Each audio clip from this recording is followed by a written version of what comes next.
Welcome back to another vlog. So it's Tuesday and it is almost 10:30 in the evening. So I've literally just showered, got ready for bed, and I thought I would jump onto here and speak to you about something that's been on my mind. The topic of conversation that I want to focus on is accountability and victim mentality. The last few months haven't been great, but I would say the last 2 to 3 years of my life have been probably some of the worst years, to be honest. I feel like me moving home for the last time wasn't a good idea. I became too comfortable in my environment, became too comfortable living at home, relying on my parents for everything, and I lost myself. Like, I look at myself in the mirror now and I don't even recognize who I am. I get upset.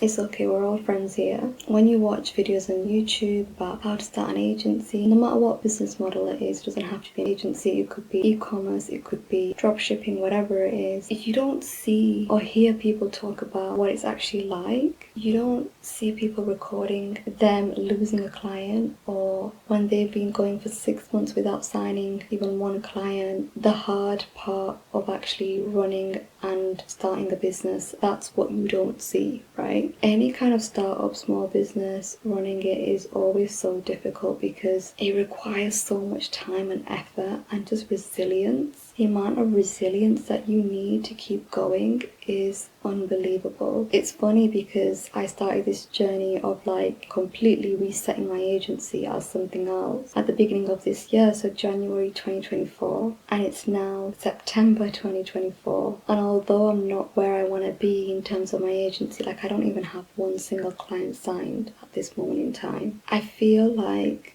I've gone on the biggest self-growth journey that I've ever experienced. This year has literally been a huge eye-opener. There were so many things that I didn't know about myself, why I am the way I am. Even just starting to read self-help books, listening to business mindset podcasts, all of these kind of things. Even networking with people who are more into that. I've learned so much about myself. It's almost like someone has held up a mirror in front of me so that I can now clearly see that I'm not where I want to be, of course, but I'm not the person that I want to be. It's taken me a long time to realize that. I feel like this is a journey that everybody needs to go on. It's literally life-changing. I can't even speak about it without getting emotional about it. This year so much has happened. Some of the core things that I've realized is life in itself is difficult. It's not supposed to be easy. If it was easy, we wouldn't be here. The whole purpose of this life is that it's a test. As a Muslim, this is something that I truly believe in. Challenges are part of life. Whether we want them or not, we have to embrace them. Life is like a roller coaster. You can't always be on a constant high. There will be lows, but the one thing that we have to remember is during the lows, the only way you can go after that is up. We need to make sure that during that time we don't enter this victim mentality, and sometimes that's really difficult to do, especially when you're going through something really extremely challenging, which is probably something that not many people go through, or it's not a common occurrence anyway in like regular people's lives.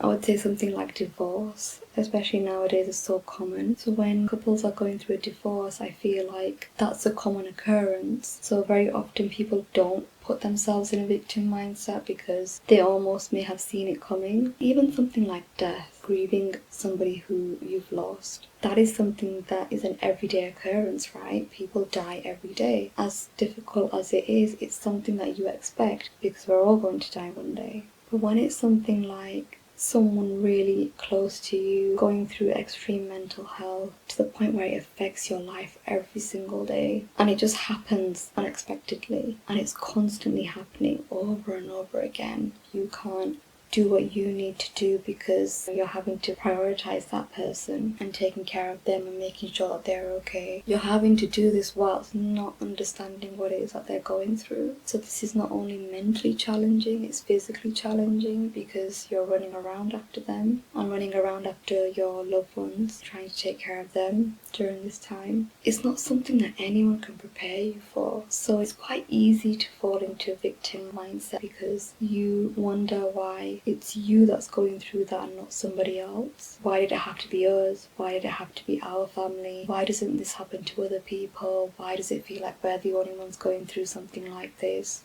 But the thing is, yes, other people might not be going through that same thing that you're going through. They have other challenges that they have to go through. So everybody's life is difficult. No one's problems are bigger than anybody else's. Of course, apart from like people in third world countries where natural disasters are happening, wars are happening. I always have to refer back to that because we're so fortunate, especially living in the UK, for example. As much as I don't like this country, I'm grateful for that fact that I was born here and that I've had some really great opportunities that other people haven't had. I've had a good life, alhamdulillah. Yes, it's been difficult, but it's still been a good life in comparison to many other people. I have a roof over my head, food in my belly, I have a family, I have good health and all the rest of it. Sometimes it's easy to forget that. Putting yourself in a constant victim mindset can be so mentally damaging to you as a person. The challenge that you're going through is part of your life. Yes, you might not expect it, but it's there now and you have to overcome it. And you have to remember that this is part of your test from God. He's testing to see whether you're strong enough to come out from this. Most of us are.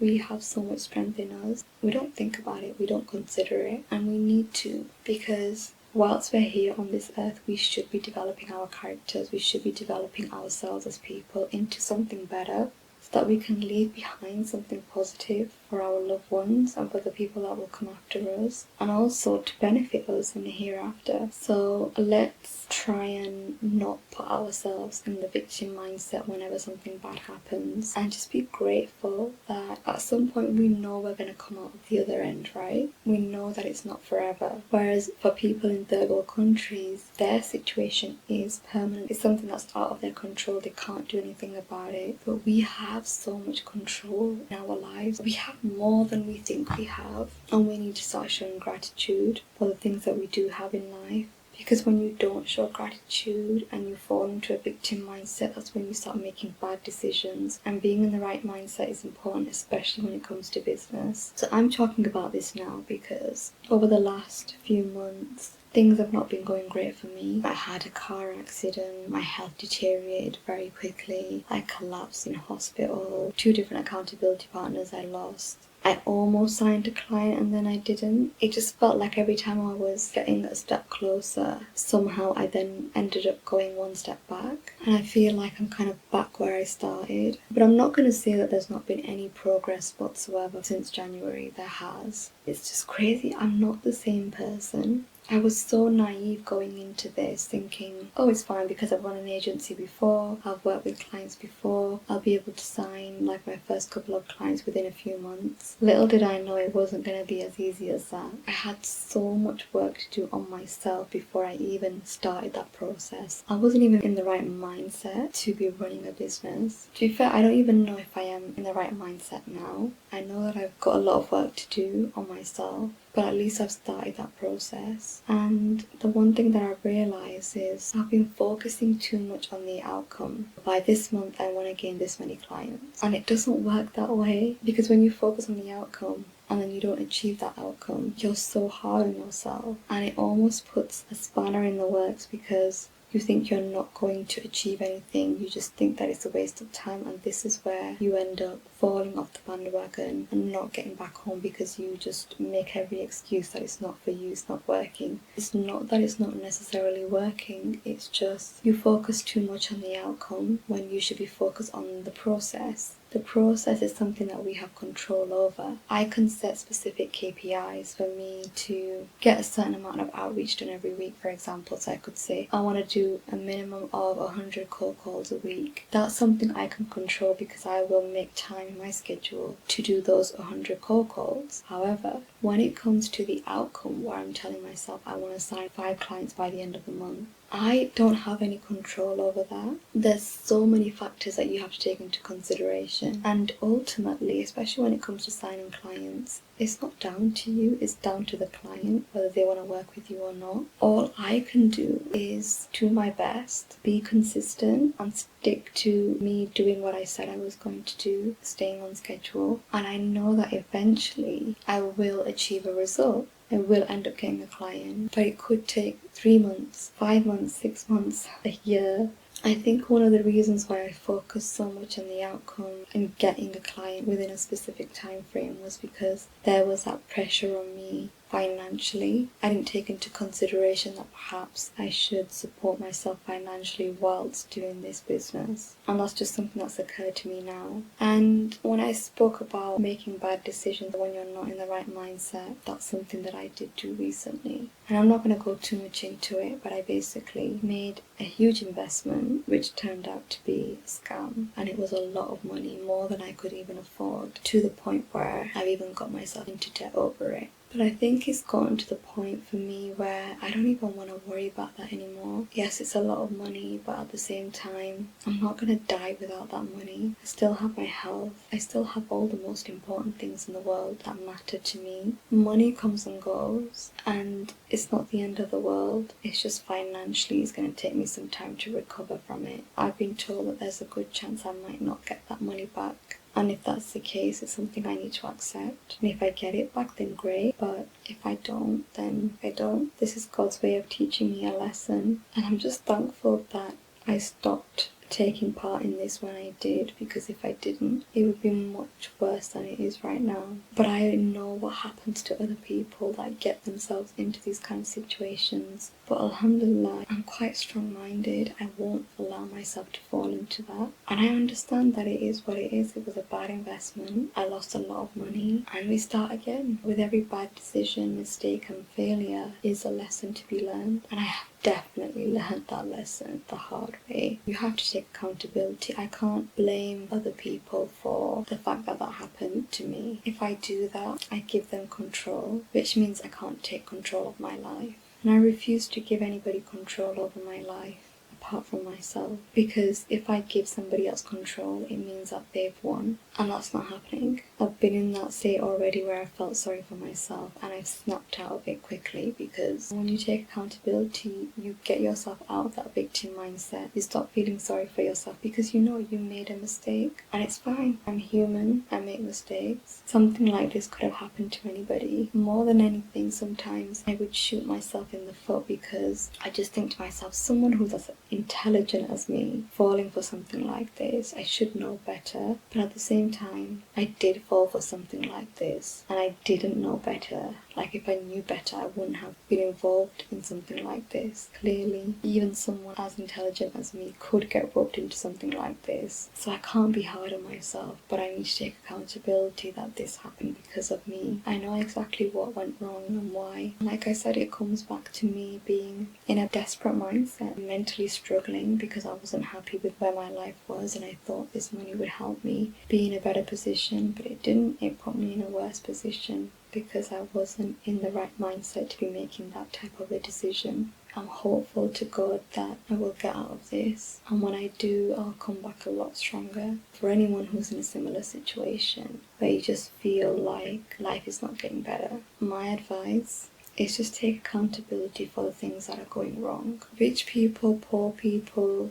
people in different situations and circumstances, we all have problems. We all have some part to play in our problems. Let's focus on how we can stop those problems from happening again, bettering ourselves as people. Let's focus on the things that we know we can control. You probably weren't expecting this part of the vlog to be a deep one, but it is. I know that one day I will watch this back and it'll be a reminder of how far I've come, and I hope that this will help somebody who's struggling.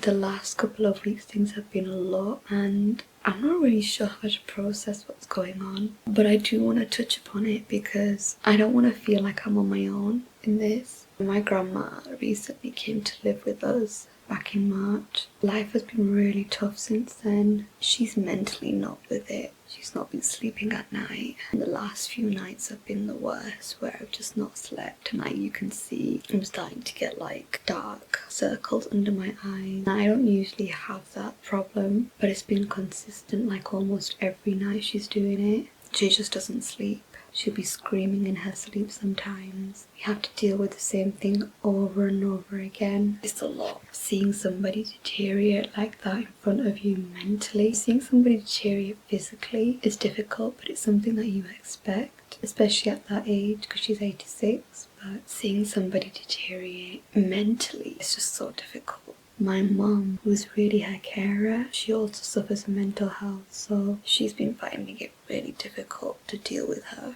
which means a lot of the responsibility then falls onto me. But I can't take on that responsibility with everything else that I have going on. It's just one of those ones where, because I've put everyone above myself for such a long time, I'm not happy with where my life is right now. And I need to do something about that in order to change that. There's always going to be something. Now it's my grandma not well, next it's going to be my mom, next it's going to be somebody else. It's never ending. I need to start being selfish because everybody around me is being selfish and thinking about themselves. Financially, I'm not going to be able to support myself if I move out, with my business just not being in a good place right now, and me not focusing on it because I've been focusing on everything else that's been going on in my life, personally. I'm planning to get a job now, which was never supposed to be part of the plan, but number one, I have to realise that growing a business takes time, especially when it comes to like a B2B business. You don't get clients straight away. It takes time building relationships with clients. This kind of time that I've taken away from the business has been my time to research on how to move forward with it. And I know that through all the hardships and experience that I've had with this business failing multiple times, the one thing that I've learned is that it takes time to grow and scale a business. It doesn't happen overnight.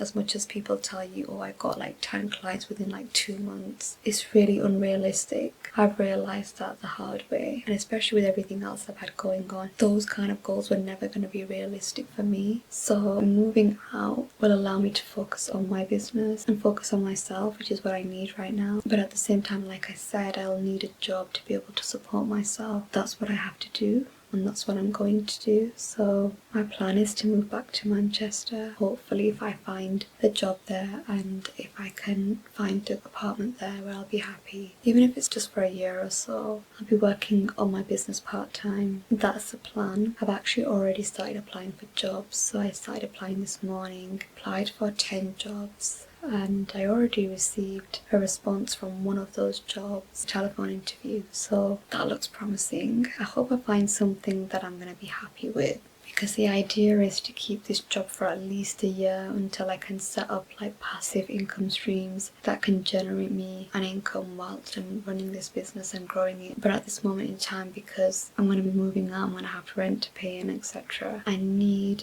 a solid income for that. It also makes it easier for me when I move out because most landlords want you to be in full-time employment. So if I do that, it makes things easier for me and I have an income whilst I can work on my business on the side. Although it's not an ideal situation or the situation that I would have wanted, it's what I'm going to have to deal with, and it's not the worst thing. So I'll just be grateful to be in my own place and to have my peace and my serenity back, because that's what I need right now. That's what I'm missing. I'm kind of excited about what the future holds and where the next few months will take me. But yeah, that's kind of where I'm currently at with things. Not really made any movements with my business because I've been focusing on personal shit that's just been going on. My priority right now is to get a job, move out, sort myself out financially, run my business part-time, build up a client base slowly, but at the same time I also want to set up like passive income streams so that I can support myself once I've kind of had enough of working for somebody, because I know that time's gonna come. Like, I've literally gotten myself to a point where I'm like not employable anymore. Working for somebody just really grates me. But at the same time, beggars can't be choosers, so I'm gonna have to work for someone 6 months to a year, however long it is. I'm gonna suck it up for as long as I possibly can, get myself to where I need to be with my business, and then I can start making like real money moves. But we're pretty much like starting again from scratch, so I feel like this is take 3 because I've already failed once. The second time I've also failed. Third time lucky. Good morning. It is the weekend now. It's actually a Sunday. Last week I was in Morocco.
just resting, pretty much resting the whole day. I didn't do anything because, well, I was in Morocco. I didn't really get much sleep. I was sharing a room with my grandma, and she did keep me up for a few of the nights, and so I kind of used Monday as a day to just catch up on sleep. I do feel like that kind of carried on throughout the rest of the week, really. Tuesday and Wednesday I was still tired. I wasn't really in a space to start working again. I felt like that kind of 1 week that I had away from doing any work put things into perspective for me in terms of what I wanted to focus on. And I think this is like a normal thing that a lot of business owners, entrepreneurs go through. This feeling of, does what I'm doing bring me any joy? And I think with the agency, it's kind of like, my idea is to build a sustainable business model, but I don't know if it brings me any joy or even sense of fulfillment. So I'm in a bit of a space where I'm trying to do something else which will bring me that fulfillment and joy. I don't know if I've even mentioned this, but I am setting up an academy or online community, you could call it, where women from like marginalized backgrounds will have access to resources, education that will help them set up an online business through social media so that they can actually start to achieve their dreams and financial freedom. And that's something that I'm quite passionate about, so that's something that I'm going to be starting very soon. So the agency is still going to be happening. It's just, I've realized over time, building a sustainable business model when it comes to an agency takes time. I don't want to be working with the similar kind of clients that I've been working with previously. These are more high value clients, and it takes time to build up a relationship with these high value clients that will stay with you long term. So I want to take my time to build on that, but of course I need something that I can scale quickly because it's also a passion of mine, and I'm going to be putting more time, energy and love into it. So that's what Social Bit Academy will be. It's going to be my passion project. So I'm going to be starting that alongside the agency. I'm setting up a YouTube channel for that. So I spent this week kind of planning what I wanted to do in terms of moving forward, where I want to be in the next 3 months, because we are now at the end of September. October's literally a couple of days away. So I do want to get all of this started and in motion in October, so that I give myself the 3 months to actually build something that's going to be sustaining me long term and financially. So that's pretty much the plan. I've just managed to set up an email wait list. The plan is to get people to sign up for that, just to see how much interest there is with my current audience. I know it's going to take time for me to build a community on YouTube, but I'm quite determined, and after quite a long time I feel this fire inside me that is igniting a passion for me to keep going, which the agency wasn't doing. The agency might not continue, who knows? Like, literally, I feel like anything is possible. Right now I know that the agency is not bringing me any kind of joy or fulfillment. I feel like it's just draining my energy, if anything. It might be one of those ones where I just rip off the band-aid and just get rid of my agency next year. I don't know, but I need these next 3 months to determine whether that's what I want to do. I mean, I've invested so much money into it, and that's one of the reasons why I'm finding it difficult to let go. At the same time, being in this industry for such a long time and being around other agency owners, I know that it's one of those ones where if it's meant to be, I will continue going. But if it's not something that I feel like I can do long term, I'm not going to continue going, and I'd rather focus my time, energy, resources and financial ability on something that's actually going to produce me revenue and fulfillment long term, because turning your passion into an actual job is the dream for me. Having an agency has never been a passion. It's something that I've wanted to do and try. Maybe the 2 years that I've had with Social Bit Agency, maybe that's all it was meant to be, the trial and error that I've been through with that. Maybe the agency model just isn't for me, I don't know. But with the plan that I've created this week, that I've spent like a good few days on, I've realised that I have like 3 months until the end of this year to figure that out, and I think 3 months of hard work focusing on that is long enough. So I'm going to be bringing you guys along in on that journey, and that's it.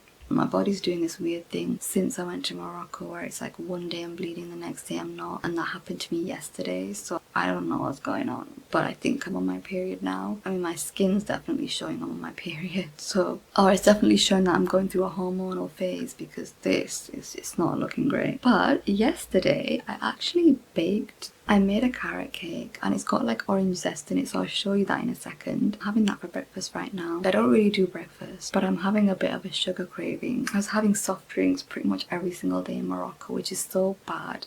This is probably why I've got this shit on my skin right now. My skin's not thanking me. Having all that sugar has ignited my love for sugar again, which I'm trying to get out of my system slowly. So I'm gonna get it out of my system today, and then from tomorrow we're gonna go back to eating healthy. So this is the carrot cake that I made. It's got cream cheese frosting on the top and it's got an orange zest as well in the middle of the cake. Well, when I say in the middle, in the batter of the cake obviously. And the orange bits that you can see on top are actually the orange zest and walnuts. I made a carrot cake because my sister loves carrot cake and she did ask me if I would make one, so I made it and I'm gonna have it for breakfast and I'm gonna enjoy it because it's gonna be the last piece of sweet thing that I'm gonna have in a long time. The plan for today is to get on with the rest of the work that I have. So I'm gonna do around 5 hours or so of work today because I didn't really get any work done yesterday with the whole house just being full of people pretty much all day, and then me waking up at like 7 o'clock to clean the house because it was in such a tip. Sunday I don't really work. I use that as a day to reset. I think it's important to take one day off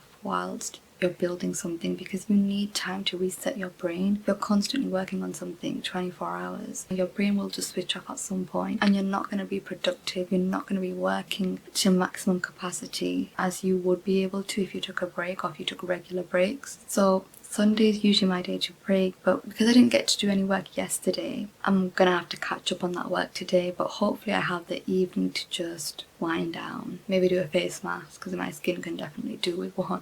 Maybe just do some self-care and watch some Netflix and just chill really, get an early night, start on a fresh week in a good positive mindset with enough sleep as well. One last thing that I wanted to mention is that I'm going to be using my phone camera every now and then to vlog. This camera that I'm using, this Canon DSLR, is quite heavy, especially with the lens that I use. To carry this around everywhere that I go and also pulling it out in front of people is a big no-no. But the one thing I like is that the camera quality is quite good, so I do like vlogging on it, but it's very big. My plan is to use my phone. I have an iPhone, I think it's iPhone 12 Pro Max. The camera quality on that is pretty good because you can record in 4K. I think the quality is slightly different to a DSLR. I do find that DSLR camera has better quality footage, so I might find it a bit of a challenge to get the quality of the two different footages to match up. But it's a challenge that I'm up for. It might not work, who knows, but I'm going to try it at least. That way I can show you more of what I'm doing when I'm not at home. I'm sure that these kind of videos can get quite boring to watch. I mean, they get boring for me to even film, to be fair. You'll get to see more of me, more of what I get up to on a day-to-day basis. And hopefully you'll enjoy my vlogs more. I'm just making do with what I've got rather than spending money to fork out for another camera. There's just no point at this moment in time. I'm only at the early stages of this YouTube channel, so if this grows and it grows quite quickly and I start actually making money from it, then I'll invest that money into getting an actual vlogging camera. But for now, I'm using what I've got.